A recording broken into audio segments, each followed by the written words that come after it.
Hello and welcome. It's been a couple months, but we are back.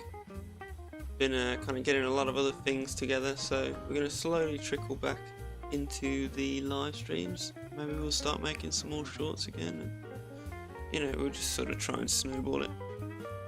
Well, here we are, and I wanted to paint today. I've got some kind of ideas in mind. I was looking at... Actually, let me show you. I was looking at some of the paintings we did before this little hiatus. Let me have a look. My Art Jams, owned by me.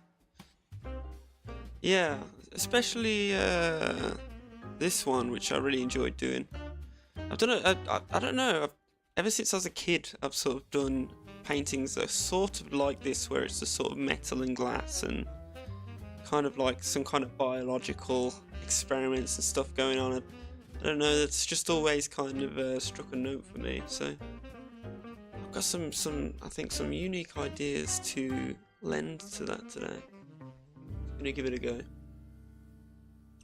And someone else has already joined me, so that's sound. That's very quick. I'm going to try and take a lot of pixels here, because what I want to do is really going to be quite glossy. I want it to have that kind of an angle. And this is the brain here that we're drawing. And I think what I'm going to go for is a kind of walking brain pod spider, if that makes sense. Just thinking about the gesture of the legs right now.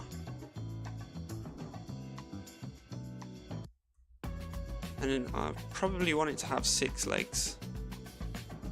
We want some of these really sharp curves in the legs too, to make it look extra creepy and sharp.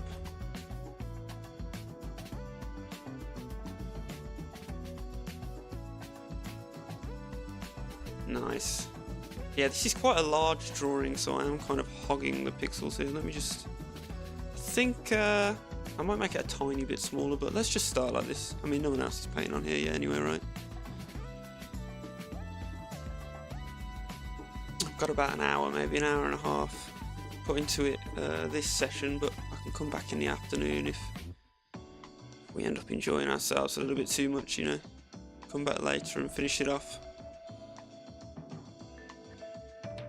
Yeah, I really like the idea of this sort of brain spider. Sort of the exact way it's looking is shaping up as I'm painting. Some of these things kind of surprise me. I end up making, it ends up looking very different to what I did in my head, but not always necessarily in a bad way.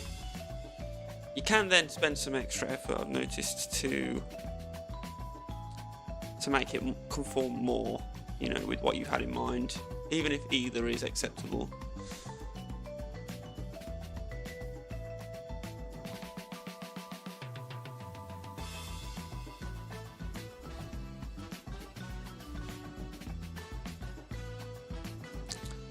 Well, today is really a day of shaking the rust off. I haven't felt the rust yet, to be honest with you. It's been feeling pretty smooth. Other than it not turning out quite exactly the same as in my head so far. In my head I had kind of like, I'm really struggling with the transition between the glass and the metal. I think I really want the glass to be kind of sitting in the metal and maybe even bulging out of it a bit, And I really like this kind of bean shape we've got too. These look very cybernetic, I feel like, these spider jaw motif.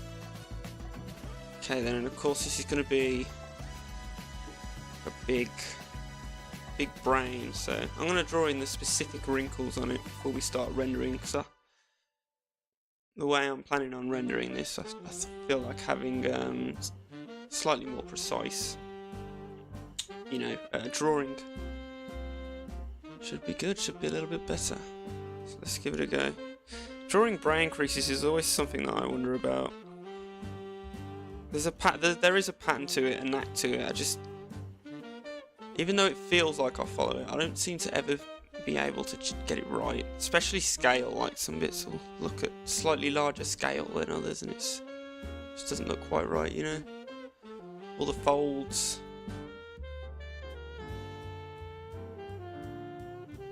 I think I can get away a little bit because this is kind of like a little bit of an alien brain anyway.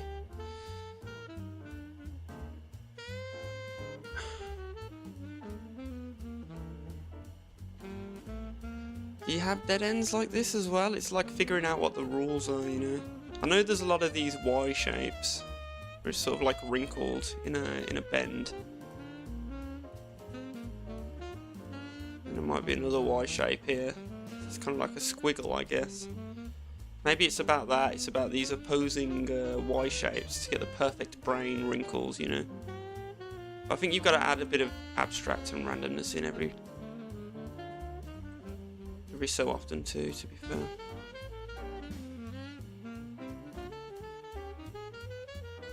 I think on the horizon I'm just going to compress a lot of, you know, because you're looking right along the brain here. You're just going to see loads of folds going in this axis, kind of stacked up on top of each other.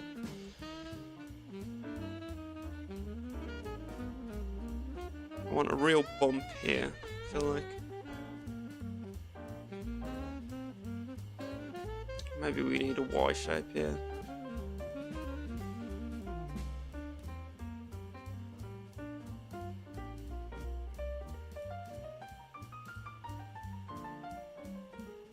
Gotta remember the curvature of each one as well. I might even do a bit of a... That's not quite the right way to do it, but you know, the roundness, cross section of each fold. Do just a little bit there. I feel like this being just a straight line down there doesn't look good. I need to figure out how to add some abstraction, because you just got like a straight line fold going all the way down there, and it's more like a snake than a fold, you know. Maybe I should cut it off here and just have a, you know what I mean, like some more folds underneath.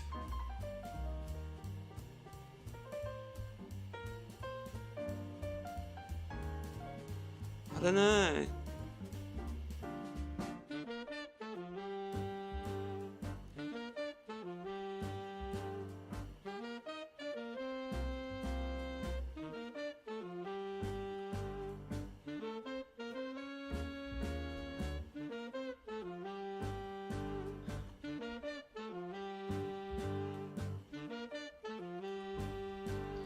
It doesn't look too bad for now. Let's move on to another patch for a little while. I'm sure we'll come back to all of these areas and sort of true them up.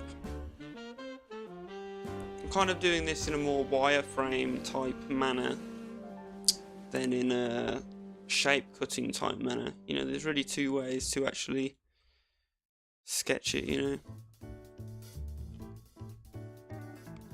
This way that I'm doing, I'm kind of just outlining the contours. This is more what people think of as drawing, but I could also, you see I've almost done it a little bit here, sort of when people will draw, you know, sort of the shadow pattern of something instead, and that's drawing in more like shapes, right? If that was a face, you see his eye, right? So it's kind of these two ways of drawing that are often mixed together, I suppose, as well.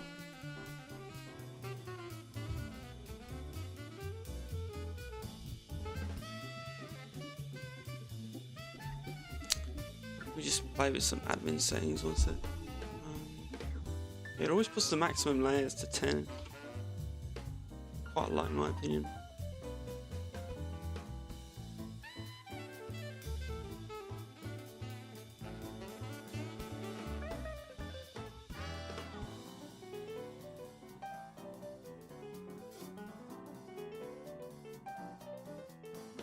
It saves it from before with some of the other settings. I don't know why it doesn't with that.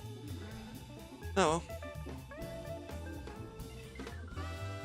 I feel like I need to add more, like, I'd love to add something there that would, like an extra bulge in the glass. Something that will make make it look like whoever's stood here. Wow, I don't know if I was thinking of them being that large, but you know, whoever's stood right there, it looks like the brain is sort of like warped and, you know what I mean, like way larger. That was the idea behind the bean shape. I don't know if I should add more of a hump. The picture I was talking about earlier as well kind of had that when I think about it. See, he's kind of like a really bean shape, that is. Should the front maybe be large and then the back small like this? Could that work?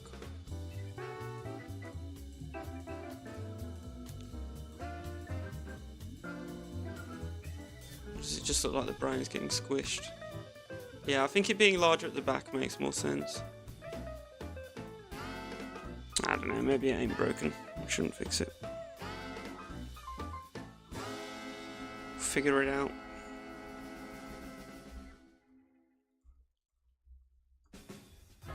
We're just gonna black the legs because I don't know what the joints are gonna look like or anything like that. I want them to be kind of really high chrome looking, sort of metallic. I really don't know how the joints are going to work though. I honestly just think I'm going to black them and just make them look like joints, if that makes sense.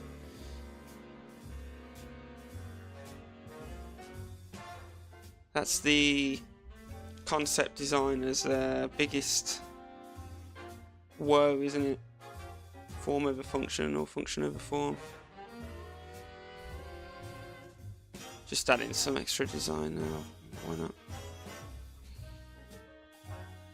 Trying to figure out some lines of flow.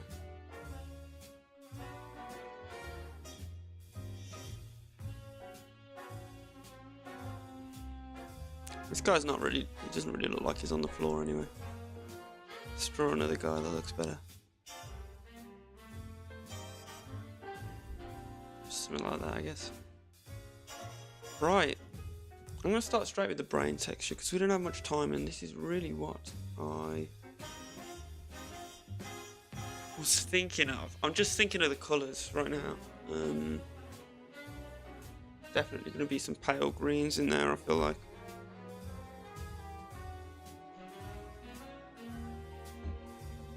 But I don't know, I wanted kind of like almost darks as well, like black rubber. Let me just think. We're gonna go yellow. Sickly greeny yellow. Nice.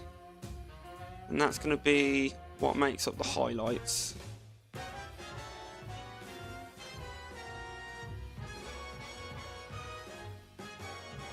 Then we've got some midtones. Yeah, I think around that value can work. Let's find some direct light. Less saturated, I think. And more... Can we sneak blue into the direct light, I wonder? Yeah.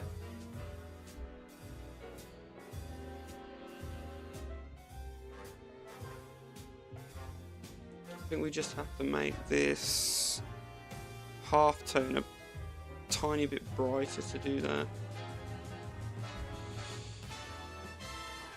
Not quite that bright though, of course. Yeah, there you go. And the half tone's really where the most saturation should be, because that's where the most what's it called? Subsurface stuff is going on. Subsurface scattering, but also just general translucency. Which subsurface scattering is a type of. Should point out. People always love calling everything subsurface scattering, but that is just a type of, you know, effect you get from translucency. It's just saying it is translucent, but the light didn't go very deep or something, you know. Or that, well, the idea is that it bounces back out the same way that it shot in, but doesn't all. It's never going to bounce out the exact same way it shot in, for one. So who's to distinguish between what is subsurface scattering and what is the light just sort of skimming through a translucent object, you know. I don't know, that's my ramble over anyway. Yeah, I think these are some good colours though. I think this shadow should be a lot much bluer again, much bluer.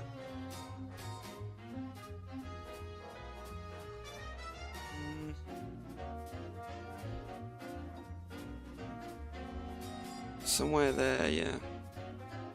That's quite the colorscape. I'm just going to grab this one because I did like this one for the highlights.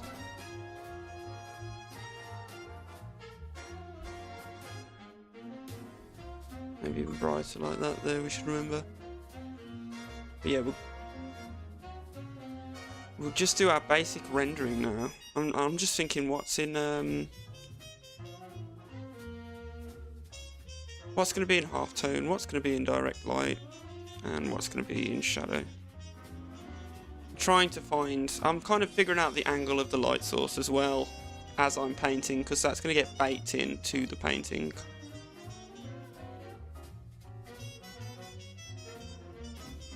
So it's interesting, sometimes I don't have an idea of a light source somewhere all the time.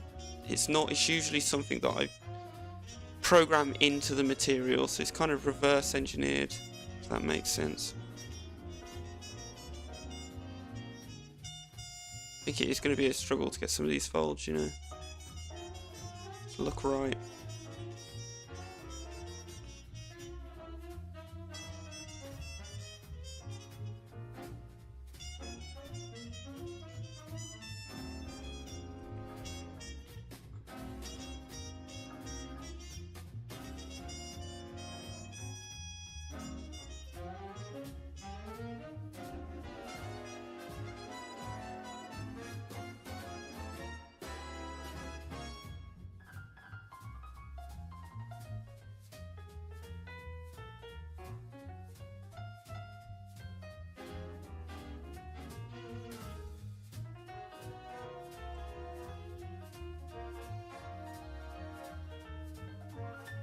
You know what, I might be going about this all wrong. I'm tiling it in quite detailed, but I could have gone big to small as well, really. It's probably as big as I'm comfortable with though, so let's give it a go.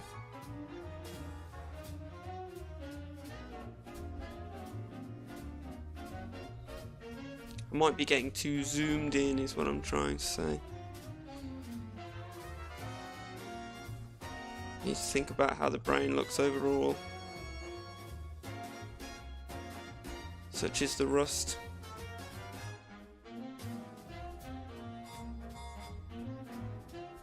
I don't think there's going to be as much light back here anyway.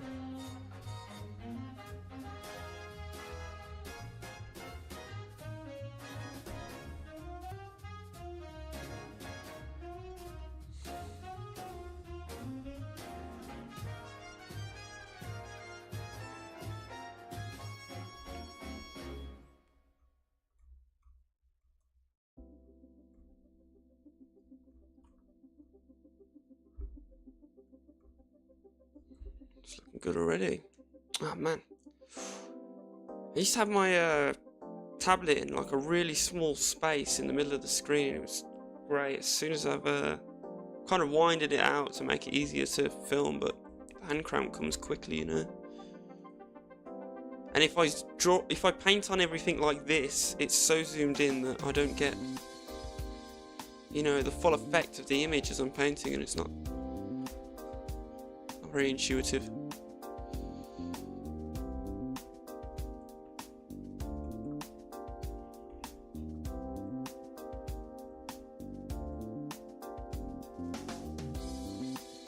Here it's just a sea of these two values, these very thin strips overlapping each other.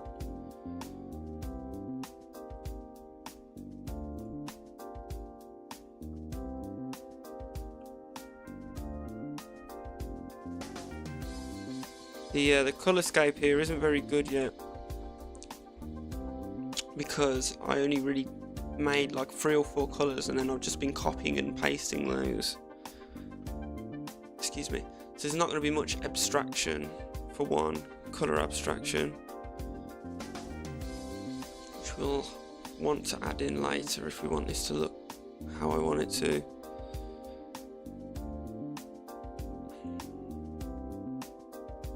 Oh, I can feel the rust coming off sometimes in little ways. Interesting feeling. Relearning some of the stuff that I'd sort of forgotten about. How to use the brush and such.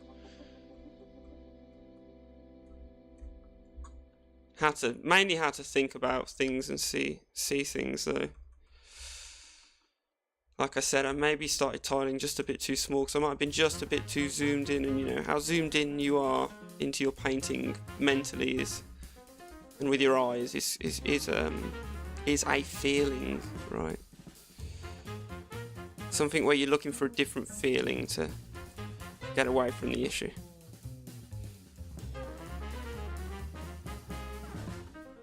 See if we can introduce almost black. See if that value makes sense here yet. Of course, we'll be trying to add some highlights too in a second.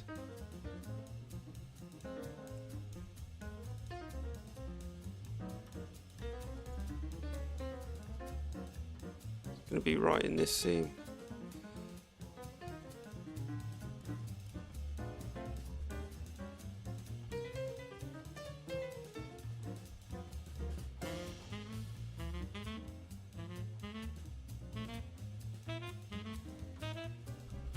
So you see we're just slowly up in the contrast now, and that's probably where the magic sort of looks like it happens. It all comes together and really, you know, it brings the contrast in to where it should be. That's part of the beauty of speed painting, is you get some of these stages where how something looks just gets like a massive upgrade, you know. Almost for free as well sometimes. Right, I'm going to try and give the blur brush a chance. I'm just not a big fan of it. I feel like it behaves more like the... Have you ever used the blur filter in Krita? Feels a lot more like that. The blur, it's like a blur filter brush you can get in Krita. I feel like this feels a lot more like that. It's like just applying a blur filter in an area rather than actually smudging the colours, and by smudging them they happen to get blurred together, which is how natural blurring feels. Because that's what happens when you blur something in real life, right? When you rub it with a blender or with your finger. Some of that contrast there. But you see, I'm still kind of finding it somewhat useful, and I do sometimes use that brush in Krita, admittedly. But boy, I'd love it if it had the proper, you know, if the blur in this was identical to Krita. Krita's got a really good blur engine. It'd be amazing if this one had quite as good a blur engine. That would honestly be incredible.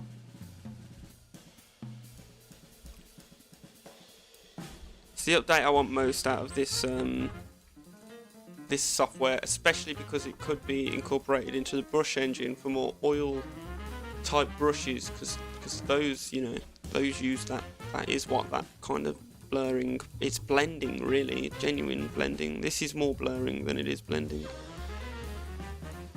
Wow, that brain's looking better than I thought it would, honestly.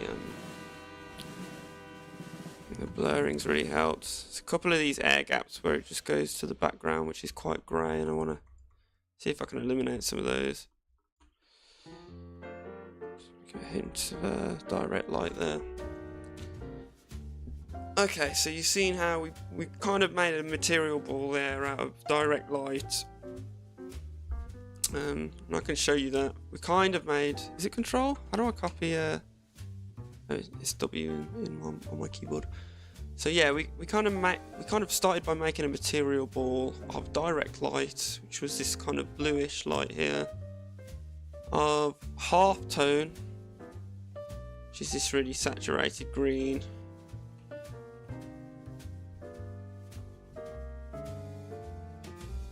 So you just not the best material ball, not gonna lie.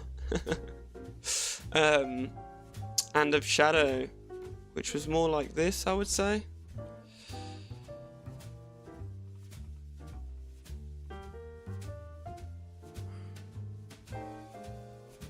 Yeah, and then we blurred it to just smooth out the edges. And now what we're going to do is add what we decided the highlight to be earlier. And it's going to look like that. And we're going to try and be really soupy and kind of abstract with it, if that makes sense. But it's still not really polished enough. And we're going to be painting, these highlights are going to get painted over a couple times, so we're not going to be like crazy with them. It might take me a few tries to kind of get the style right.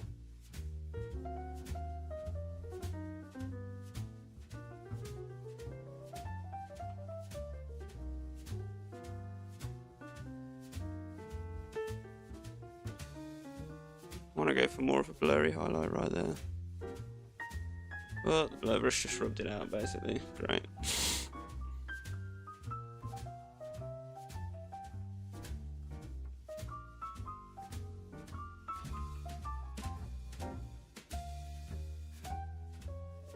So yeah, I'm trying to be really unique with a lot of these as well. Some of them are kind of almost half reflections, like this little triangle here. None of these are getting to just be boring.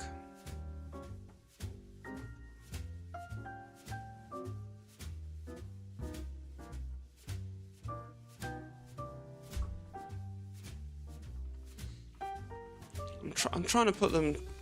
I feel like this one's kind of breaking the rule, which I don't like. I'm trying to put them far up on the surface if I can. It's the lights above, of course. What you can do sometimes is sort of like rub out the centre of a highlight that you've already drawn. Can make it look really like sharp and round. Hasn't worked very well there, they're not gonna lie.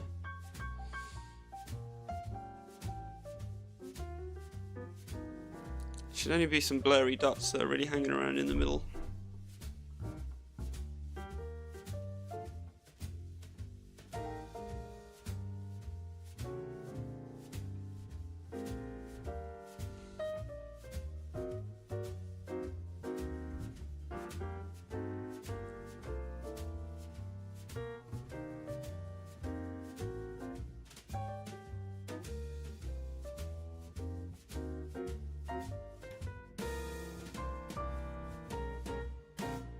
Yeah, you see, just sometimes you'll get that as well, like a sharp dot and then a halo around it, more soft light, and that's it makes it look like there is a light on the wall in the background, and the halo is kind of like the light scattering onto the wall.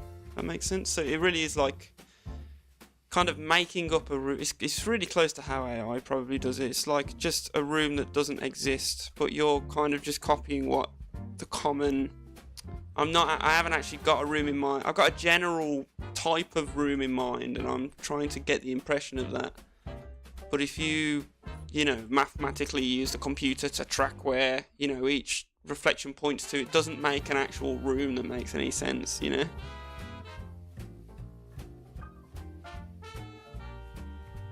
I think AI can do that a lot, you know?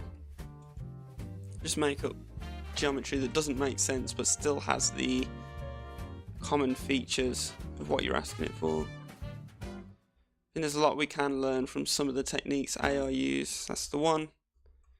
You know, if I have like a prominent thing to say about it, I'm not really in the anti and pro AI scape, but I do try to avoid it as an artist. Obviously, it's kind of a little bit it's just not what you want to use. It's very unpopular, but I think if I had a stance on it, especially for artists, I'd say there's so much you can learn from it. So that's the one good thing that you can get from it, is you can copy some of the techniques that it uses and kind of become more efficient painters ourselves, you know, because we can, quality wise, humans will always be able to compete with AI, because it's not like who's the best artist, right? In the top artists, you have like a top kind of percentage of artists who are just very professional, and you know,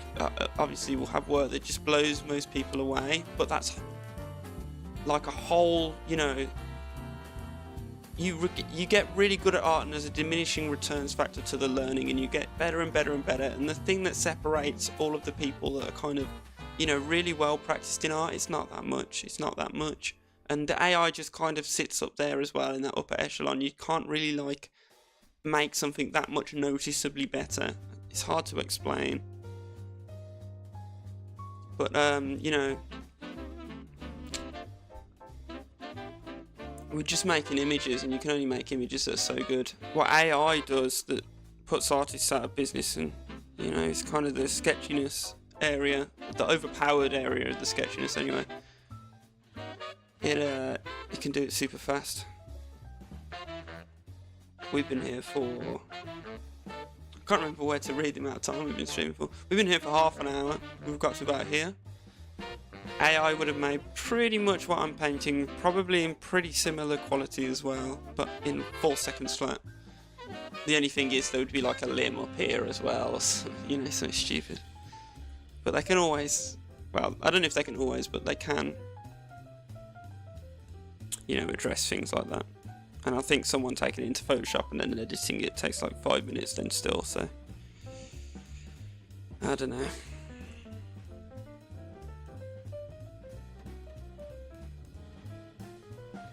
It's just going to be, again, like I was saying, a lot of strokes on that axis where it gets to this kind of horizon over the brain, where the camera's sort of really looking, you know, at this very flat plane. It's a lot different to the camera looking at a plane like that, where we're looking, you know, we're looking down on that almost, but this one, you know, we're really looking like if the camera was to the other side, you know, like across it. 3D diagrams.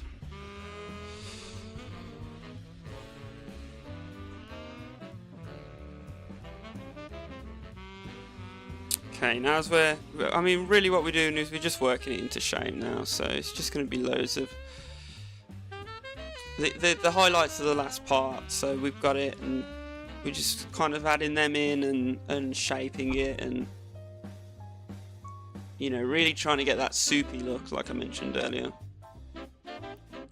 Not sure what we're going to do for the orb, but sometimes to kind of get away from, I'll just do the reflections on the orb, because obviously the background's grey and it wouldn't be in its own universe, so, and it wouldn't be in the room that I'm thinking, so sometimes I do just do the highlights themselves that are on the glass. And it's going to be probably a big one, like right there, like that, you see. Oh, actually, I'm talking rubbish, you know. I don't do that. I usually colour the glass quite deeply. Sometimes I have done that. I've done that in some glass domes, some of the lighter glass domes, but this one's filled with liquid. It's the difference. It's going to be very blue, this is. But right here, that spot, we're really looking at where the light is shining through it. So it's going to be like very bright, very blue if it's like maybe possibly a blue sky that's in the background. Might make it right there, yeah. Basically, as it gets darker, it's going to get more green and more saturated.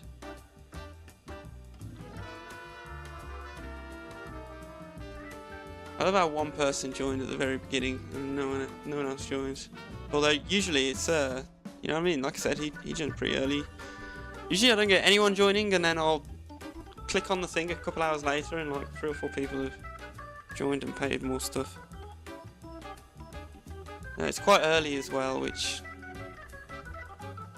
I think these servers are a bit less active when it's earlier.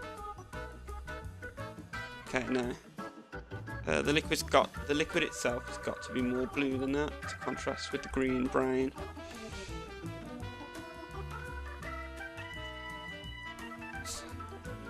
Just starting by like kind of glazing some blue over the green and biasing it, because some of the green should still get to exist.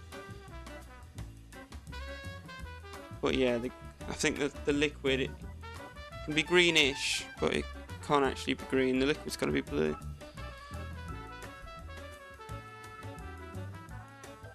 If it's sort of like right there, it might get away with it. Kind of looks grey though. Yeah.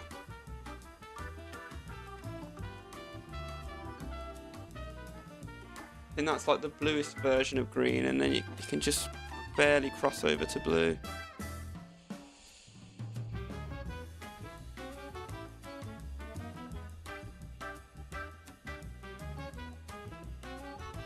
How's that looking? It looks good, but it doesn't look like the brain's submerged in liquid quite yet. But we can work on that, of course. Many ways to do such a thing. One of which is to bias this back section of the brain to be a little bit more like the colour of the liquid, and also the edges. I'm gonna make the liquid a little bit darker as well, like right under here. Underneath the brain is going to be quite a dark area because, you know, not much light is going to get into there. And yeah, we've had one more join personus. I don't know if I should write hello. Yeah, that's enough. I've turned the chat off. I don't really like that there's so much chat on this website, especially because it's a lot of like sort of younger audience and stuff like that. Rather just keep it off. You can't predict what people are gonna come into the chat and say. You know what I mean? I don't think they should have added you know, just put it out there. I don't think they should have added like a private chat on this website either, especially because you know, there's so much of a younger audience on here. Bit of like a safeguarding issue, really. Yeah, either way, I'm hoping eventually, like I say, through this year, we're going to do more and more of these art jams. I don't know how prominent it's going to, you know what I mean? I don't know how much of prominent specifically these art jams are going to be on my channel, but I feel like they're just makes sense, you know? It's just like the next evolution of painting, you know, in co-op with other people on the same canvas. I mean, there's a reason that you can see Magma obviously are trying to make something of an effort to. I'm going to try and make the metal more of light colours,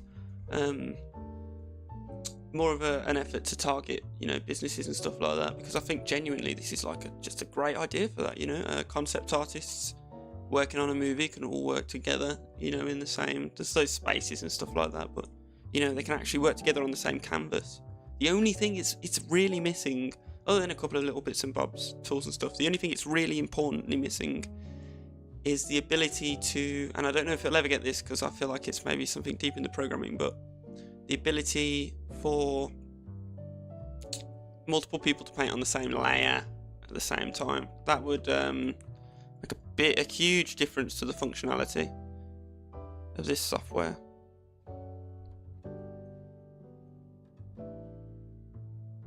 The highlights are going to be one of the main things that kind of comes through out of the fog here.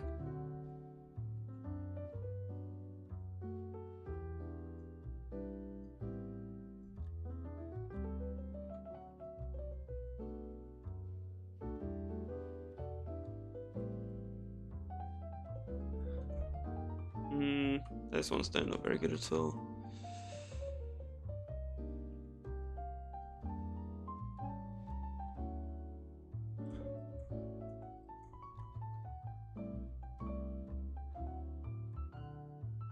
I'm often trying to just accentuate random patterns that already happens to be there from the previous process.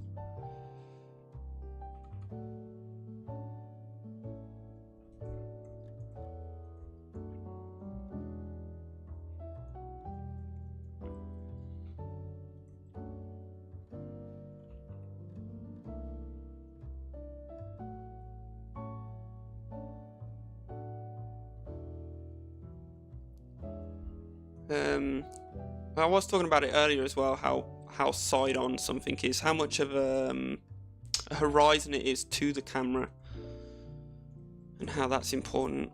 But yeah, you want it to be, the reflections are often just going to be brighter and more pin sharp, especially that exact spot I'm thinking of when I say that.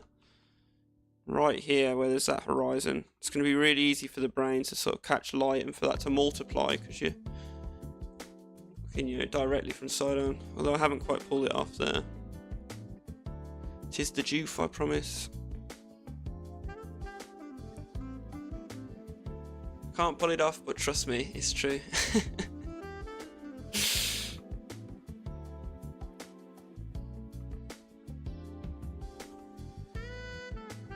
I need to disconnect here.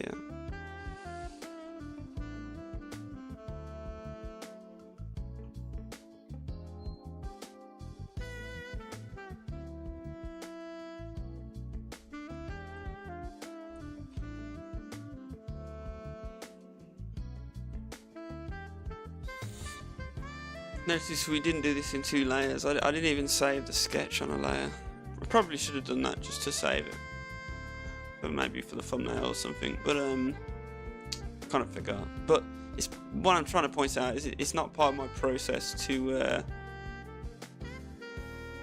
I used to do this, and I think probably most people that digitally paint do this.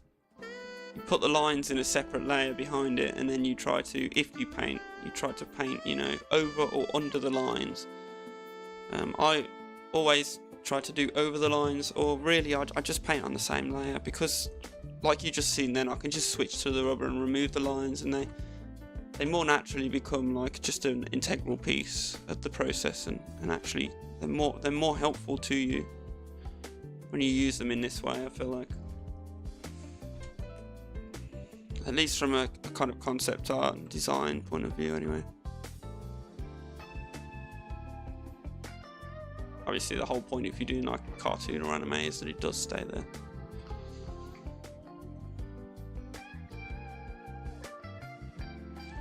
I like how this highlight turned out on the glass there.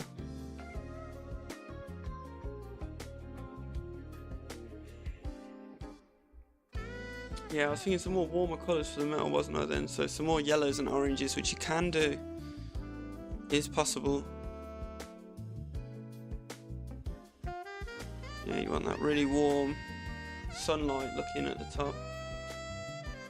And then I'll dip it into the greens, but I'll take the saturation down to almost nothing basically for the darker areas. I think that's a bit too warm actually. I might keep the darker areas of the metal more of a blue. I don't know why it ended up looking so warm. Let me try that again actually.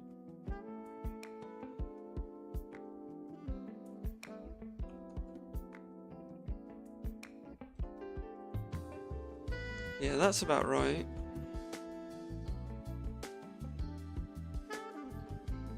So yeah, I often start on just one shape and just get that spot on.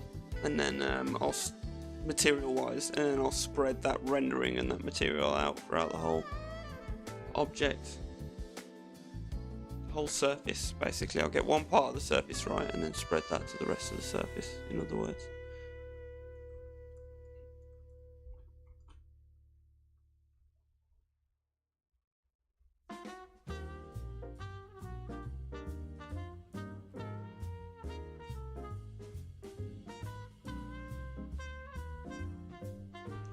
I feel like this shape needs to be a bit more organic, but at least we've got something of a starting. Like it should be something like that, maybe.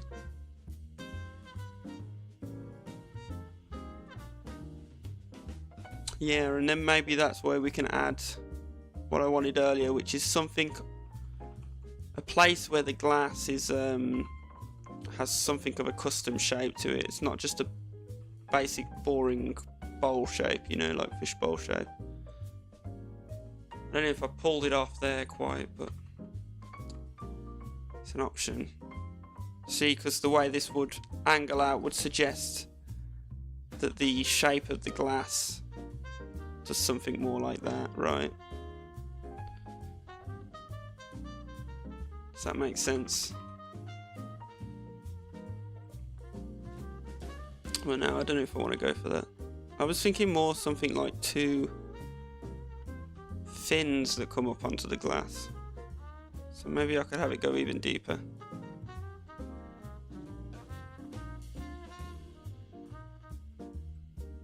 I want something poking up into the glass on the side. I just don't know what. I'm sure I want it. It's gonna look something like that, I think.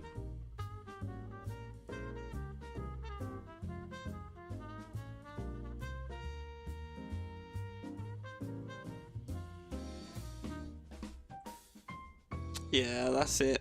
I'm thinking like the sharp points of metal and stuff like that. I want it to look really dangerous. You can see I'll just grab colours from an area and kind of patch stuff up when I'm experimenting. Yeah, I want to continue those around the around it even. I want some more of them. I think it should get shorter as it comes more to the front though.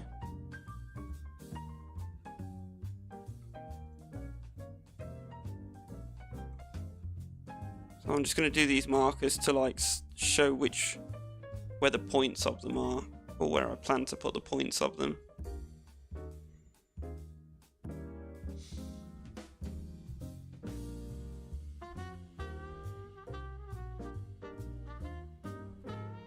I want same kind of like flicking gesture as well.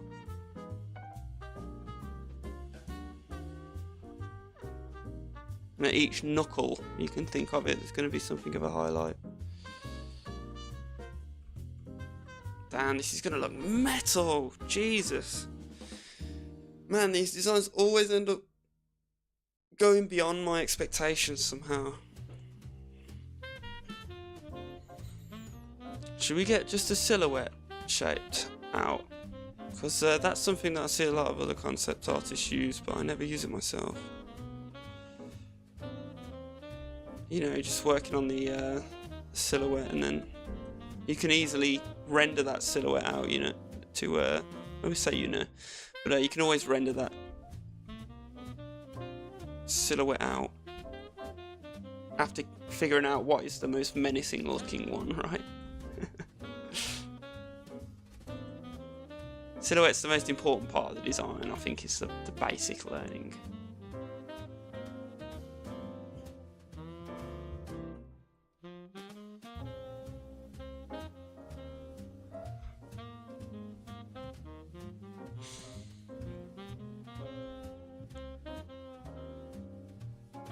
It means doing stuff like adding an extra leg in the back like that. Super easy because I just do the silhouette of the leg. I think it also helps sometimes visually if you pick a good base colour. So I'm trying to figure out what these metal legs could look like.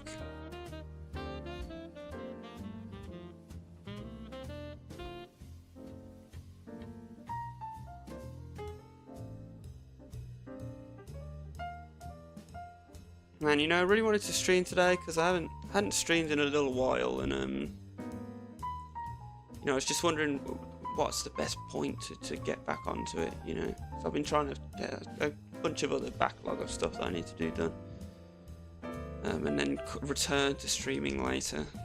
I got my lifestyle back together a tiny bit, and you know, it's good. It's good. The you know, the initial starting of something and getting that little boost of self-efficacy, going just a little bit better than you thought it might. It's all you need, isn't it? To shake the rust off, as we were saying earlier.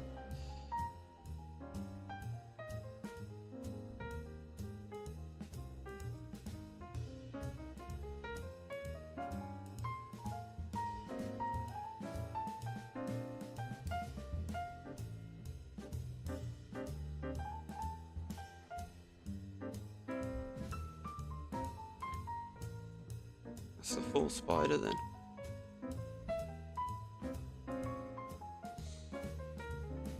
Yeah, I'm gonna have to paint this in 2 sittings. So I might finish it off later today or even tomorrow.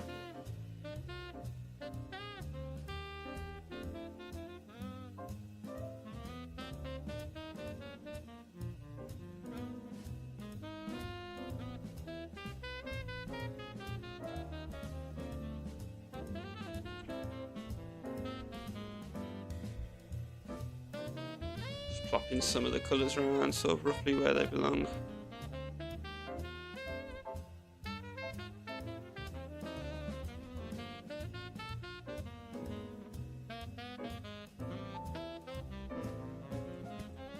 I feel like it might take a little while for these art jams to catch on as well, because I feel like obviously I'm always the first person painting on here. I feel like maybe the fact that I do my sort of painting style is quite different to I think a lot of the demographic on here. I think maybe they don't quite relate to it. So I think people do probably find it less what is it? Until maybe we find a few people that paint in this kind of unique, kind of old school way on here. So all these young'uns, their line work. I see some amazing, well, more than some. Sometimes I feel like most people on here just like blow it out of the water. Crazy competition. But yeah, there's definitely trends in the sort of styles that people use. You know, there's always movements and stuff, and movements that are more popular with some, and other movements that are more popular with others. And definitely the digital movement has moved away, I feel like, from painting like this. Like I say, sort of classic style. This is kind of classic speed painting. So this is quite a digital way of painting still, you know. Or at least it used to be seen as quite a digital way of painting, this did, but now it seems like more of a traditional way compared to how far digital has moved into its own sort of movement and sort of embraced, especially things that are based on line work and less organic processes, you know, colouring within the lines, for example.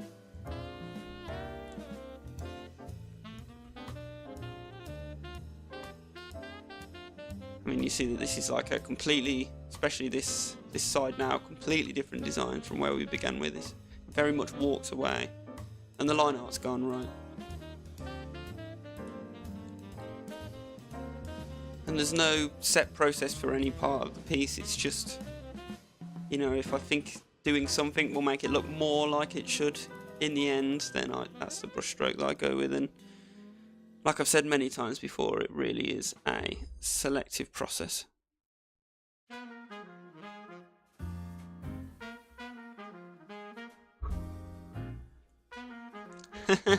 Yeah, it is a bit face huggery, you know. I don't know what scale it is. I kind of got a guy down here. Maybe it's giant, but yeah, you're right. What if it was like a face hugger, and the reason it's got a brain is it jumps onto your head, and then it kind of replaces your brain with like an evil one, kind of like clamps down onto your head. It's actually a good idea, you know. I'm stealing that. So like a biomechanical face hugger. Has anyone done that yet? I wonder.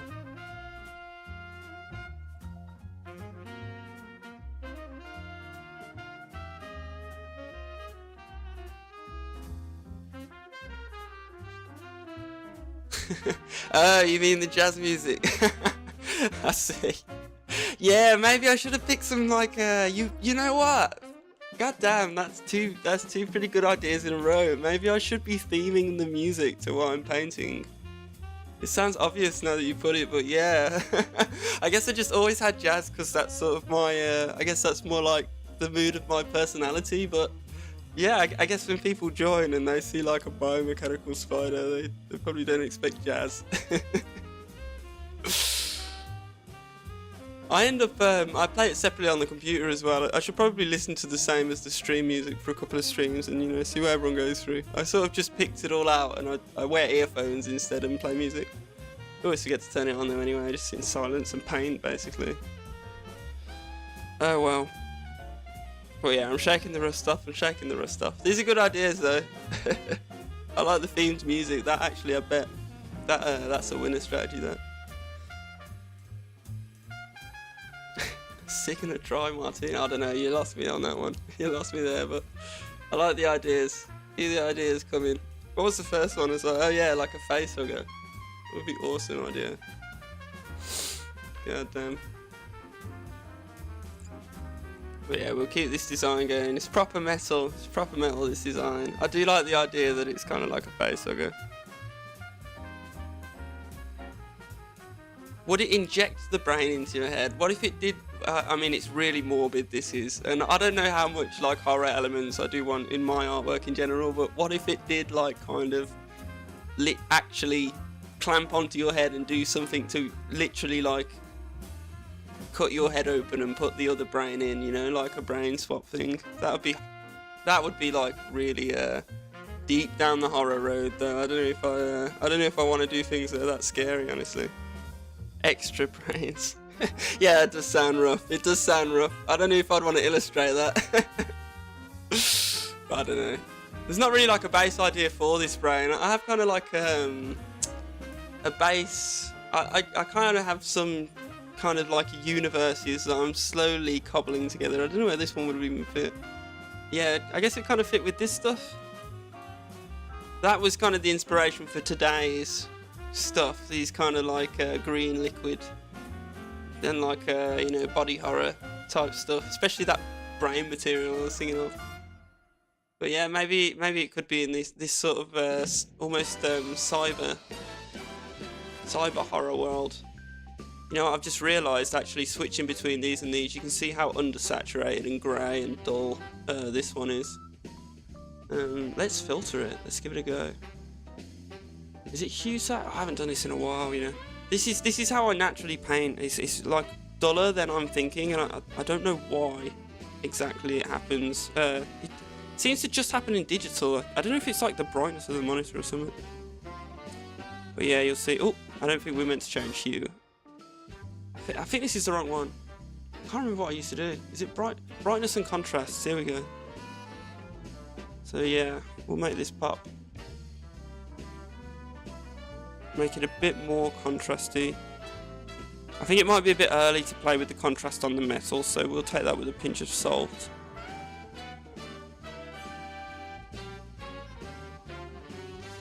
Right then, does that look better? This preview button doesn't work very well, it's quite buggy. I think that is much better. It's always hard to know if you've got like the exact correct settings to not lose, because you lose detail when you do that. You know, to kind of get the right balance is tough. It's still not quite as saturated feeling as this stuff, so I might actually up the saturation too. Let's see what that looks like. I want to go kind of crazy with it as well. I like the high saturation stuff with this. It's really like kind of cyberpunk-esque. I suppose I've been a bit of a slave to that, to the movement there. It has rubbed off on me. Yeah, it's like how much extra saturation can you put in before it starts looking really too strange, or like you start losing detail. Upping the saturation is a pretty easy way to lose detail, actually. It's made the metal a lot more green. I'm not sure whether I'll keep that or not.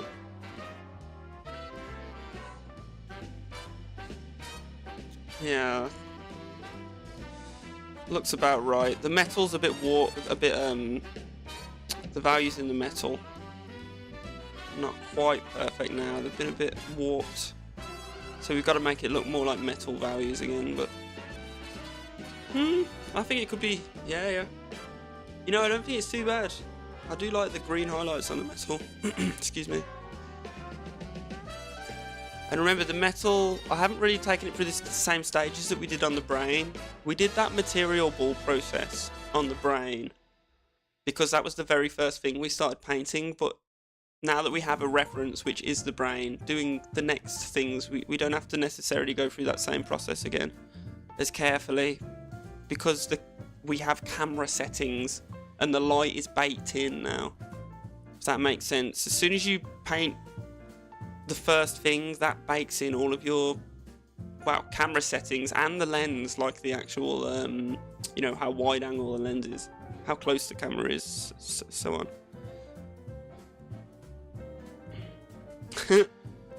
Yeah, well, we're getting the values closer and closer. Slow process of selection. We're always saying that. Painting, speed painting, I think traditional speed painting really is a process of selection, otherwise known as trial and error. If you don't mind me asking, how did you find the video? Was this recommended to you on YouTube, or I don't know if you're already a previous subscriber? I just kind of assume it only shows these videos to people that are already subbed. Or maybe sometimes people that find the videos through the art jam itself. And by the way, anyone who watches this and any of them in future, you know, you can actually join and paint on the same thing at the same time. Just need to find my art jam by the same name. Random, yeah. So it came upon your YouTube suggestion. That's interesting. I didn't realise these were getting suggested to anyone. Especially I bet you it's YouTube probably does it a few more times. I suppose you won't know, but I haven't streamed in a couple months. This is like my first one in like maybe 2 months. So I bet YouTube's throwing me some incentives, you know, showing me to a couple more people statistically than usual. Sure, there's some of those kind of incentives and rewards built into the structure. I mean, it's not a bad idea. Oh, you're on Twitch even? Oh my god. See, I'm a noob and I haven't streamed in a while. Just let me shake the rust off. I use like a mixed chat, and I see now it has like the little Twitch icon to the side. You know what? Twitch is better for that then, isn't it? Especially because I have looked through Twitch myself, and sometimes you'll look for art and it shows like the whole grid of literally like everyone that's streaming in the world. And I don't think YouTube really has that. It's a bit like the, I don't know if you are a Magma user, it's a bit like the actual art jam sector on here. You can see every art jam that, you know, is going on at any one time. Very interesting piece of software. Honestly, I think this Magma, it's basically brought, I mean, look what happened when playing with other people over the internet came to games, right? When Xbox 360 and stuff was coming out. This is like the exact same revolution happening for painting, right? It's crazy that it's taken until now for it to sort of happen. But it's not when you think about the data. I mean, this is quite impressive how they can do a canvas this large. And it updates so live. I'm glad we got someone with us now as well. See what they paint. I can see my cursor go over to watch them. It puts you can kind of subtly put pressure on people by just moving the cursor closer. Trying to talk to someone with AI. Oh, I see. Yeah, I was kind of talking to myself about AI earlier as well. What it means for you know, for artists and people painting and stuff like that. It's the same. I think my view is there's a lot to be learned from it. I don't know about. I don't think I'll ever mix my channel with it, but I think there's a lot of my techniques come from the techniques that AI uses to make its job easier, right? The types of simplification that AI use, humans can use it and computers can use it.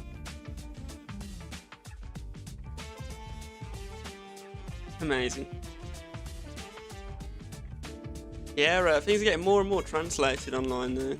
I noticed some YouTube videos that pop up for me now are actually originally published in a different language, and it's like auto-dubbed.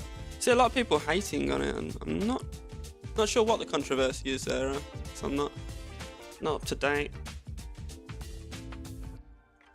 I really like this spike pattern idea that we've came up with the actual painting holding the glass in place. It makes it look a bit like a gem, I think.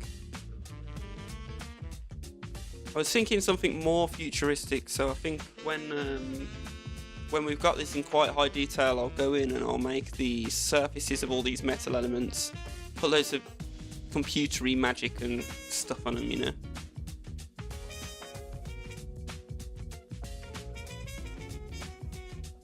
Yeah, I don't even know how to play chess, you know. I've always been a drafts guy. I love playing drafts with my brother even today. Never learned chess though. Chess feels like one of those card games that's like just too complicated. Too complicated to learn. For me, at least. I don't know. I'll learn it at some point in life. But drafts is just so simple and easy to catch on. Yeah, I'm glad you like it too.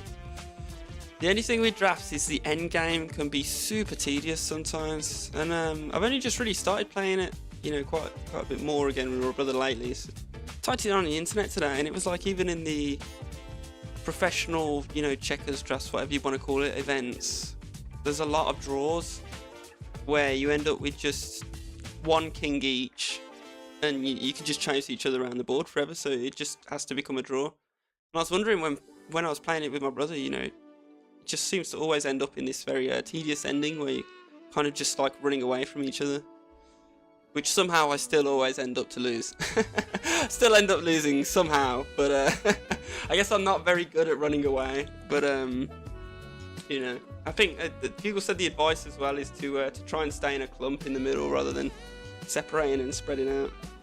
Chess version of tag, yeah, 100%.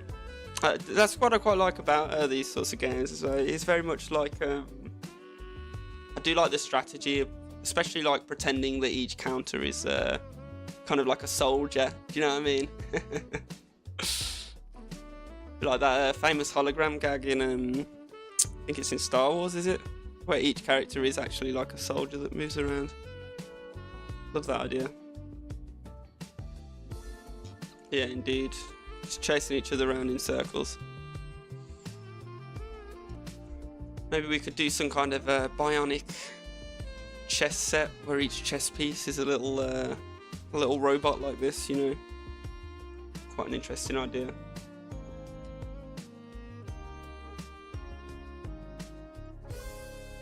I'd like to see what some 3D modelling and 3D printing could do as well from some of the concept art we come up with on the channel. Scrabble, you know. I don't know. I don't play too many board games. I've really been trying to play a few more lately. It's just nice, nice to have something to do socially that doesn't involve a screen, you know. Not like just staring at a TV. Nice to have hobbies that are screenless like that, especially social ones. I don't know, man. Some dogs are pretty clever. Wouldn't be too upset if it was a German Shepherd or something. Yeah, I'm constantly losing, honestly. Feel the pain. Someone did just put a love heart, I think. A smiley face. I don't know. It's too distracted to say anything back.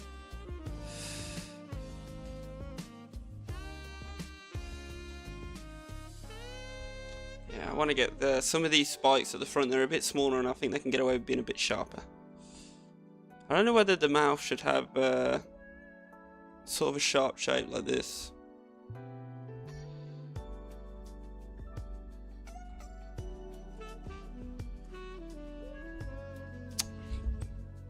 Got. There we go. I don't know whether that's gonna have any moving parts on it, that mouth. I imagine it, I don't know, when I first started drawing this, I imagined it's kind of like a speaker, and this is an actual person that kind of speaks through the speaker and can walk around. I have no idea. It's just more of a visual idea. I like to go from how things look first, and then to try to build the story in from there.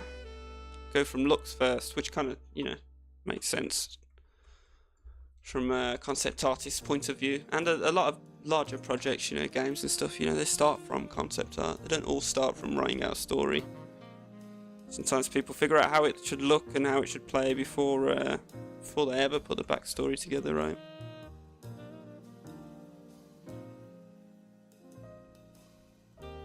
Yeah, honestly. This thing would be absolutely terrible. Think how fast it would skitter across the floor.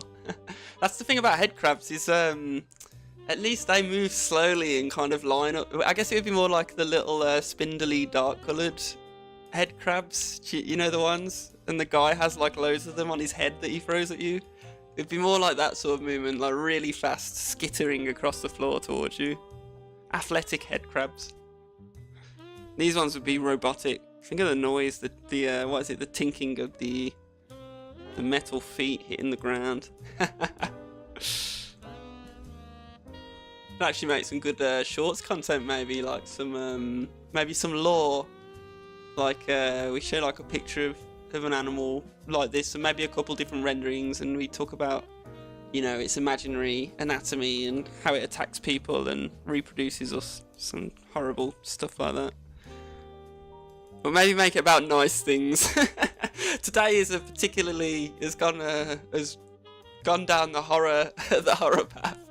I'm not sure why, but I don't know. This thing just looks particularly creepy, I suppose. Yeah, the clink. Only it'd be like a really quick, you know what I mean? Like I said, like it would skitter, like cling, cling, cling, cling, cling.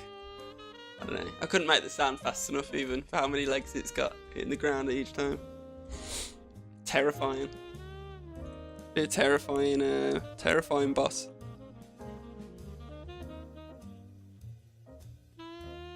Maybe they could be like guardians of a ship. Like if you break into this alien ship, they're kind of like the antibodies, you know, that'll come and attack you before any of the soldiers find out. Yeah, how intelligent is the brain that's in it, I wonder, as well. I don't think of it, if it's like a head crab, then it's probably not that intelligent of a brain. But that's a big brain for, like, well, nobody. The only body it's got is these legs, right? So it's like its brain mass ratio is huge. Maybe we've got to take its sentience into account when we kind of design the lore of it. Maybe these should be thinking, you know, actually more like advanced beings. Maybe these things are building spaceships and stuff. And then we're just sat here calling them just head crabs, you know, calling them just parasites on society. Look at us, we just think we're better than these brains. But no, I think, what if this was some kind of like alien race that this is just, you know, kind of what they sort of evolved themselves into by choice for whatever reasons. I'm sure there's something in is it Black Mountain in Fallout New Vegas? Something similar to that, where there's like a family or a bunch of mates or whatever, and they're all like heads in jars, and one murders another. They live forever. Yeah, it could be like Einstein's brain. That's I think that's one of the jokes, one of the kinds of jokes that are in that Fallout as well with those brains. I know, I'm thinking Futurama. They've got like Richard Nixon's head in a jar. It's kind of like that idea. Yeah, like a family. I don't know if I could get out the picture, but it's like 3 or 4 of these robots with brains in. Oh, you should go and play Fallout New Vegas, play Black Mountain. It's great. But yeah, there's like a family in it where they're sort of like the rich people before the nukes dropped, and they preserve themselves afterwards by putting their brains into robots so they could live forever, sort of thing. Really interesting concept, especially when you think about one murdering another, because that's the only way for one of them to die, right? But is it only a matter of time before one, you know, pisses another one off? Sorry, not to swear, but one annoys another one enough to you know, to actually incite a murder? I mean, if they live forever, it's only a matter of time, right? You'd run. I don't know where they were. They were in like a kind of mountain observatory. They were far away from anything useful. Out there was just a wasteland of bandits and such, you know. I don't know whether they were experiments or what. I can't actually remember. I really should go back and play it. It's a long game though. Very creative ideas in there though.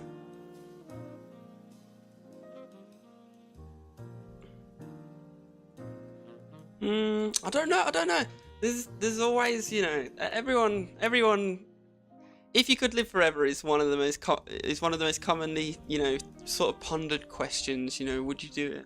And I think it really depends on the details, doesn't it? I don't know if you've ever seen. There's like a movie.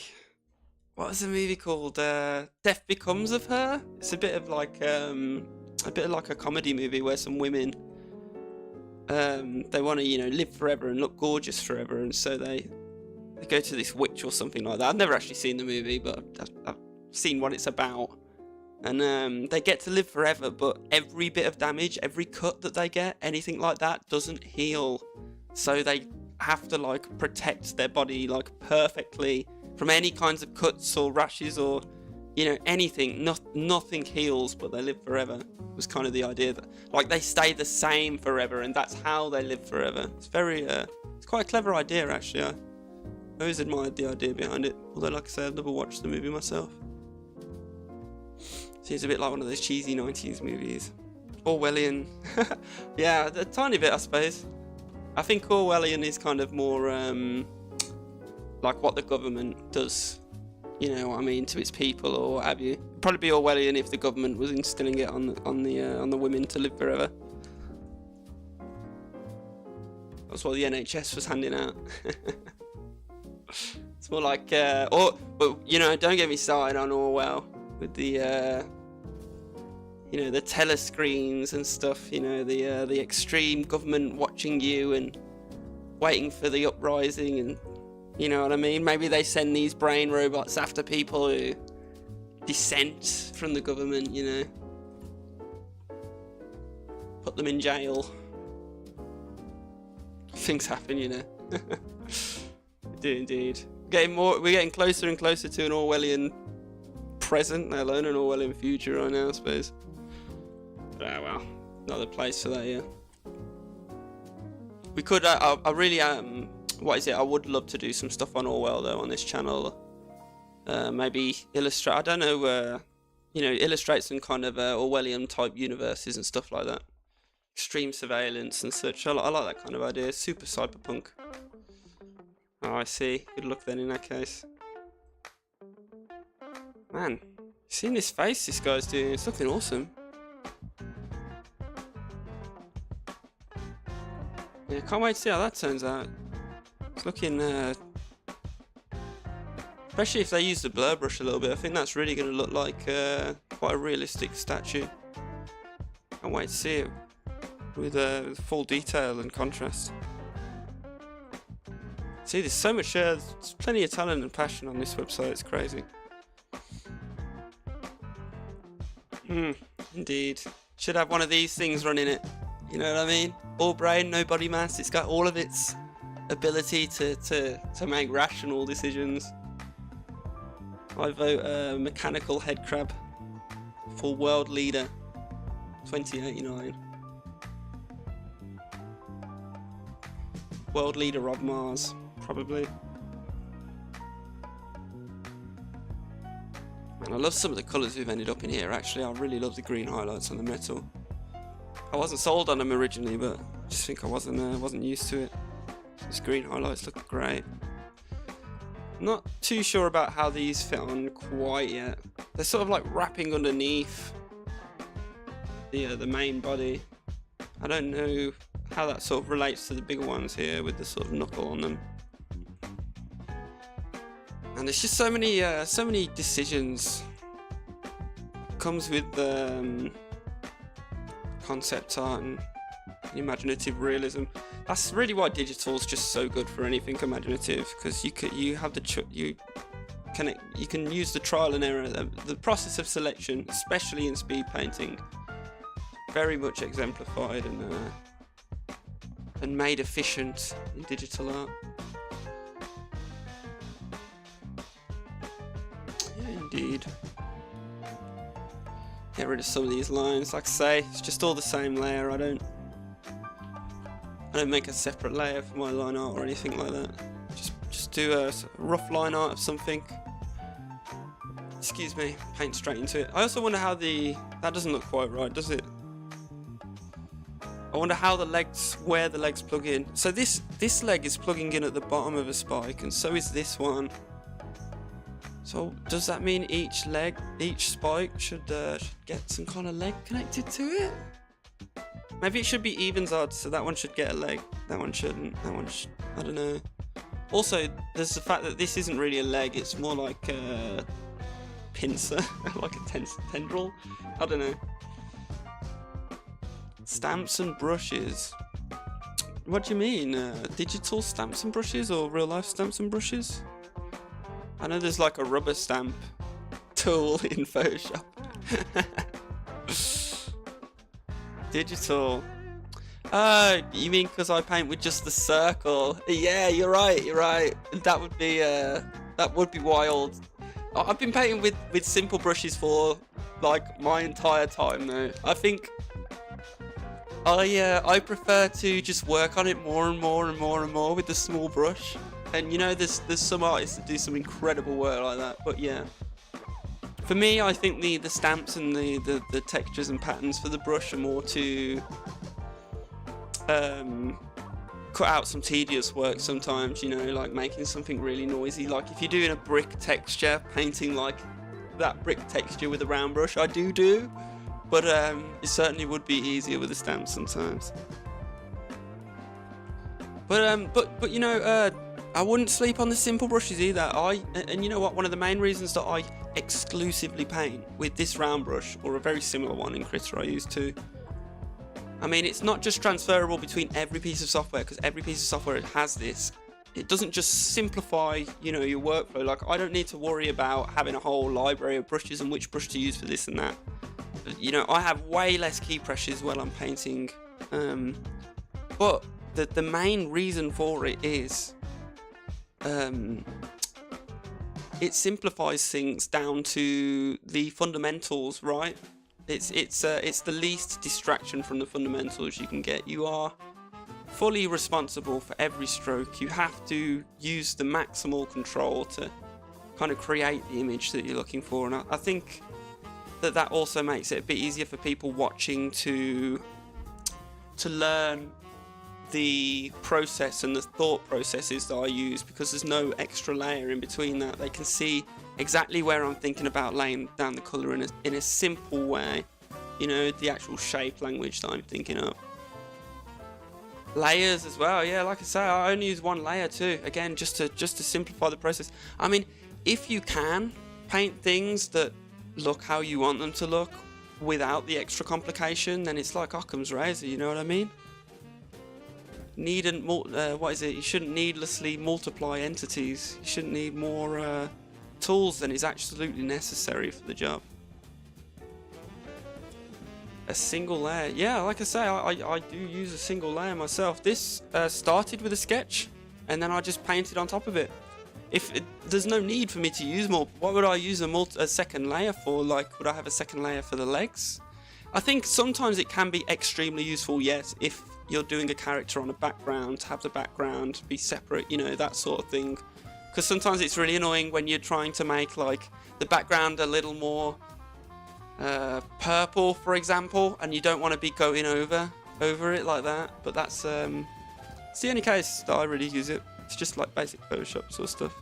Yeah, I mean, but why? I mean, there's no need for the extra layer, because, right, if I want to paint something, when I'm in one layer, I just select the color I want and I paint it. If I'm in two layers, I have to select the color, then go to the layer, then paint it, and for no benefit to me, right? I don't know. You just don't need it when you especially when you speed paint. I think most speed painters probably paint with one layer. Traditional speed painting like this, which is just like throwing mud at the wall and seeing what sticks, basically. You don't need layers to throw mud at the wall and see what sticks. Yeah, exactly. Additional stuff to not think about, less layers between you and the art. Simpler workflow, like I said, even less key presses. It doesn't sound like much, but more of your working memory is open to the actual painting, right? Like I say, there's less layers between, especially in digital. That's really the main issue, is having those layers between you and the art. Something that you don't get as much in traditional. Yeah, well, I mean, I've tried it all. I've tried it all. I've tried layers. I've tried not having layers. I myself would just recommend whatever is the most minimal approach. Just like I say, just Occam's razor. There's no need to needlessly multiply complexity. Gouache, I absolutely love gouache. And I just put together a new James Gurney style easel, actually. just in this last couple of weeks. I really want to get down to my local, I don't know what it's called, it's a bit like a park area that you pay to get in and do some painting like ASAP. I'm just waiting for this rain to go away. But yeah, absolutely love gouache. I haven't done much plein air painting or painting outdoors, but I haven't done much of anything because I've done so much of everything. You know, I do a tiny bit of so many different things that I end up just having a taster of so many things. But yeah, absolutely love gouache. And I like oil a little bit. I haven't got too much experience in oil either. But I like gouache and oil. And I'm finding myself liking graphite and maybe even charcoal. I still like charcoal for some use cases, but I find myself liking drawing basically over painting less and less in traditional, honestly. Especially because it's just like having your brush constrained to like the smallest possible brush, you know? It's so slow to do anything with a pencil compared to like oil paint where you just paint in a massive block of shape. So much more powerful. But yeah, it's great. No, and you know what? Gouache, a lot of artists say, especially I've heard a couple different sources say that they feel, and I completely agree, that they feel like gouache is the closest painting material to digital. Like painting in gouache really feels like digital, especially when you can use the water as kind of like the blur tool, you know. Really feels like painting digital. Gouache does for me. It just fits perfectly maps across. Other than strange mixed media, yeah. Speaking of, I've got some watercolor pencils from my nan the other day, so I'm thinking of trying some of them out. I might actually try doing like a full color photo, like a drawing of a full color photo with them. I think they could be really good, you know. It's like a pencil that you can also sort of blur and mix with paint. So, like I say, I think the biggest downfall of drawing in pencil, especially in traditional, is you're basically stuck with a tiny brush, right? And so making changes takes really long, which actually I feel like makes it harder to find a likeness, because finding a likeness and finding what you want is often best done through selection, like I say, for me, you know, which is experimenting and shifting things a little bit here and there. It's just harder to do that when you've got such a tiny brush. Yeah, fun, but I haven't, it'll be my first time trying them, but I'm very excited too. In my head, things are always different in practice, but in my head, I think they could be really, like, super powerful, you know? Especially with one of them little, it's like a brush where you put water in the handle. I don't know if you ever see it. They're pretty common, but it's like there's water brushes where you can just put water in the handle. Use one of them with some of them watercolor pencils. I bet you'd have a mad super ultralight setup for plein air. You know, you could basically just take a sketchbook and one of those brushes and a pencil set around, and you could do full colour paintings in your lap on a park bench or whatever, you know. Great. Oh, I see what you mean. Yeah, you can get some nice texture with those pencils. Yeah, you're absolutely right. Absolutely right. Kind of like similar to dry brushing, I think you mean, right? And you can get hard, you know, really hard, sharp lines as well that you can get at the edge of paint, but you can't get like a really thin, sharp black line with watercolor quite as easy. And you don't have to bring a full set of watercolor paints out, right? The pencils are a bit easier than paints, having to. You can use liquid or solid watercolor, of course, but I don't know. So I think the biggest, what's supposed to be the best one, especially for plein air painting, is watercolor solid blocks and just a tube of white gouache. That's meant to be kind of like the best of both worlds, isn't it? Imagine having the watercolor solid blocks, tube of white gouache, and watercolor pencils. It's probably like the ultimate trio, you know what I mean? Maybe I should try that out. Might have to learn all three of them separately before combining them like the Avatar or something. But yeah, plein air. I think I'm just a bit of a gearhead. That's why I love the plein air as well. Putting together like the most efficient thing that comes out, you know. Never heard of an acrylic pen. Do you mean like Polska, like the paint pens? Are those acrylic? I don't know if they're acrylic. They're more like Tipex sort of stuff they are, I feel like. Acrylic pens. Do you mean oil pastel, maybe?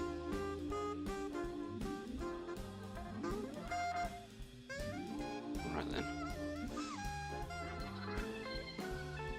Got pretty far with this spot. It ended up being our only painting for today. I was only planning to go for an hour, you know, or maybe even just half an hour. Because like I said, I'm just shaking the rust out. Shaking the rust off, sorry. Gone for about an hour and a half, which is pretty good for me actually. Although I've been enjoying this painting, and you know, this art jam's liveling up a tiny bit. Says there's 3 of us here.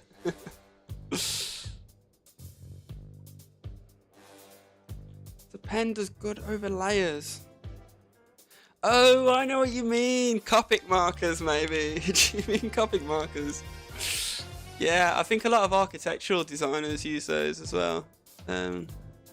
Seems like that's where they work best, especially like people in product design as well, who draw like renders of cars or whatever, like the person who's in charge of designing what the next Ferrari looks like. I don't know if you've ever seen product design drawing, but it's really interesting and super satisfying. It's big sheets of newsprint like people use for charcoal pencil, and they use like a biro, like Bic biro, and Copic markers most of the time. It's super duper rare. It's really good. They've got a good satisfying method of painting. It's like these concept artists who do digital concept artists who work from the silhouette first as well. Just super satisfying. Tried to do a little bit of that with this actually. You can see the original where I just sort of did the silhouette of this body. Some of the concept artists push that super far. Yeah, that you'd run like whitewash. I'm not quite sure what you mean by that. Do you mean the Polska pen or the Copic markers would work with whitewash? I'm not sure. But yeah, I haven't tried working with, I haven't got any watercolours really, so I haven't actually tried working with watercolours and whitewash, if that's what you mean, but I think that's like supposed to be the best setup, you know, especially for like plein air. You get the best of both worlds, like I say. I see. Oh, Copic markers are similar to whitewash. Yeah, I suppose so. I'd say Copic markers are probably, I don't know, I'd say Copic markers are probably really similar to digital if I had to nail it down. They're very similar to digital glazing, so if I had like a blue Copic marker, wow, that's not very saturated. If I have like a blue Copic marker and then, you know, I glaze a purple Copic marker over it, you see, that kind of looks like it was done by a Copic marker, especially if it had slightly sharper edges. It's that same kind of glazing technique. That's what I see Copic markers as. They're like super glazing. They really like the glazing technique, I should say. They're prone to, I don't know what the word is. They're tuned to work really well with glazing. Just like I think for me at least, speed painting, like traditional speed painting, feels like something that digital is kind of tuned for, you know. Works really well for it. There's another word, tuned isn't the right word, but I'll remember it when I'm in bed at 12 o'clock tonight, I'm sure. Oh, look how sharp that leg is, man. Get things infinitely sharp in paintings, I love that. The brain, as well, you might notice, is it doesn't look like it's in liquid enough yet. And it's a blue liquid that it's in, so I think normally what's good is to kind of, I mean, it's usually advised against, it's a little bit naughty, but just, I feel like when it comes to air perspective, which a brain in liquid is a kind of air perspective, what it is things becoming more of the colour of the air. So it is good to select what you think looks like the furthest away air, which in this case is kind of this liquid here, like the default colour. And then you paint that more on things as they get further away. Does that make sense? I don't know. But yeah, so the edges of the brain are going to be kind of lost in the liquid. It's not something I would really advise because it kills your colour palette a little bit. Mixing the blues in with the greens, it's better to pick a completely unique colour that can have more saturation. When you do that, you're going to lose saturation, right, which is bad. But this is speed painting, you know. We've got to be ruthless. We've got to use the we've got to use the little efficiency tricks that we can to get ahead, you know. Forbidden jelly bean. Oh my god. That's gonna be the maybe I'll call it that when I post it, I don't know. A brain jelly bean. It's gross, man. Yeah, it is sort of a nice jelly bean shape as well. I was proper going for the jelly bean shape. Glad I pulled it off. I was saying earlier, I'm kind of trying like a bean shape with the glass. Like make it like this big bulge here. Tasty. Wasn't there like, there was something like that in that. I used to watch that Charlie in the Chocolate Factory as a kid, and he had like a sweet, it wasn't like a little brain thing, but it was like a mechanical beetle that you could eat that would walk around on your tongue. That always sort of kind of reminds me of this actually. Maybe you could write like a sci-fi story where these are some kind of delicacy on some planet and they're actually really small and people eat them, but it's like some kind of big ethical concern is what drives the story because the brains are sentient and clever or something, I don't know. I do love the idea of concept art, you know, kind of developing into a story, especially when you start to connect different pieces of concept art together to get kind of a universe and then start to think of what story can fit in that universe. It's a nice kind of creative workflow that I feel like. I don't want to make this line at the front too accentuated, but I do want to make it look like the brain is in two halves. I feel like what I've definitely done is the squiggles, what are they called? The folds of the brain are quite large compared to usual. I think maybe that makes it look like it's on a smaller scale. But yeah, maybe next time we'll try finer folds, because this big snake here is basically like 90% of the part of the brain we can see is just one single fold. Could cut it up into smaller ones, I suppose. Forbidden blueberries. Yeah, the blue water's new for me. I'm used to drawing. Whenever I draw something, I just have a lot of motifs in my painting. I don't know why. I just have things that show up over and over again. But this green glass with green liquid in is I don't know why. I just can't help myself but just paint it. I don't know why. Everything I end up trying to paint ends up with some kind of piece of green glass on it lately. I don't know why. But the blue's new. That's kind of me trying to deviate from all the green stuff that I paint. So I don't know. I don't know. I don't know if I don't know if I would have liked it more if I just went with green like I normally do. But you've got to try and be different sometimes, right? I don't know. Yeah, we've got a few people drawing now.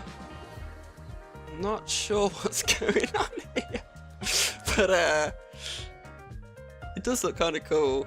It's very. I can see that the person drawing this has a good concept of 3 dimensions. Like this looks like a 3D object to me. Looks like some kind of bean person who's fallen on their back. It's like a bean child or something. It's like the Jublo man. Yeah, I'm excited to see what that turns out as. Although I've got to, what is it? I might do another session later after some lunch. Is this the same guy? I don't know if this is the same guy who was doing. It's the same art style. I like that kind of brush. I just I try to avoid using brushes that don't rotate. I don't know. Because then everything you draw has the flatness to it. The Einstein looking guy turned out sick though. I love that. There is honestly so much talent on here. Yeah. But yeah, we'll continue working on this. I think the main thing's looking at it from here. We want the brain to look more like it's in the liquid. I don't know if that's going to involve making it bluer to match the blueness of the liquid. I mean, that does make it look like it's more in the liquid there. Sometimes I'll make it bluer like that, and then what I'll do is I'll come in and re-accentuate the highlights and resaturate some of the areas. So we'll probably do that and make the brain look more like a little bit more like this. Although even this one is maybe a little bit too bright. We want it to look like it's in the water, you know. The metal as well, I think we're going to get that to look more chrome and more smooth and shiny. But then I think I'm going to add loads and loads of little details and crinkles and stuff. I can't quite explain it, but a really complex sort of highlights. There's a painting I've done in the past that kind of would show that well, but I don't have that on here anyway. So yeah, we'll and I'm not sure what universe we'll put this into. I might dump it on this page, and so we kind of like if I show you my folders, kind of building up a couple of collections of concept art in similar themes. I think the most well developed one at the moment, I was considering working on this today, is this kind of space one with a lot of weird, in fact, if you like jelly beans and stuff like that, these consoles, some of them are really weird. This one, I remember when I was painting, someone said it looks like a person with teeth. It kind of does. Looks like someone like gurning or something. I don't know. Some of these are more finished than others. I quite ended up liking that one, especially the screen on it. You know, looking nice and soupy. And that was the OG. That was the very first one I painted. But yeah, and then that kind of evolved into kind of an entire... Like I say, I kind of tried to collect concept art together and make sort of a bit more of a fully fledged universe with it. And I want the inside of these sorts of... Or the outside, sorry, of this sort of spaceship to look kind of like these, maybe. Which was another random piece of concept art. It was this one. So it's kind of just, you know, snowballs together, unrelated stuff. Hippo Man as well.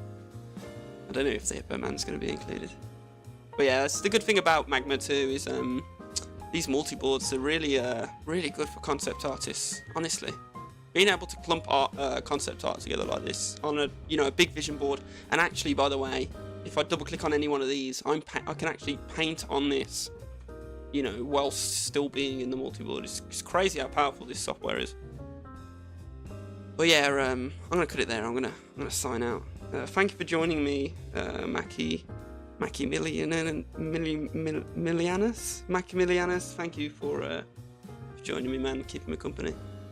I'm gonna sign out. So hope you have a nice rest of your day, matey. I might be back on later or another time. I don't know. I can't make any promises. But yeah, signing out. Bye bye.